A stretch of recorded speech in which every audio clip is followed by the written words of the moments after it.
गाना पर घने इशू आ गए थे।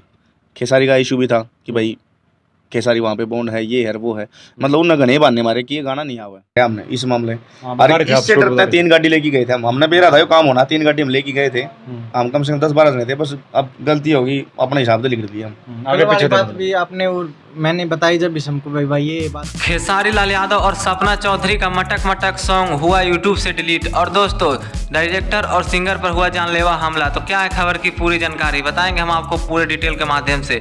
लेकिन उससे पहले अगर आप हमारे चैनल पर नए हैं तो वीडियो को लाइक कर चैनल को सब्सक्राइब जरूर करें। और बिना समय लेते हुए ये वीडियो को शुरू कर देते हैं। तो दोस्तों आपको बताना चाहते हैं खेसारी लाल यादव और सपना चौधरी का एक सॉन्ग आया था मटक मटक। और दोस्तों उस सॉन्ग की वजह से खूब ज़्यादा बवाल हो गया और यूट्यूब पर उस सॉन्ग को हटा दिया गया है। लेकिन दोस्तों डायरेक्टर गुलशन कुमार और सिंगर विश्वजीत चौधरी को दोनों पर बहुत ज़्यादा जानलेवा हमला कर दिया गया है। और दोस्तों बताना चाहते हैं कि इन दोनों के बीच रास्ता में रोककर खूब ज़्यादा इनको पीटा गया है। और दोस्तों आप एक फोटो के माध्यम से देख सकते हैं किस तरह से इन दोनों के सर में जो कि पट्टी बांधा हुआ है।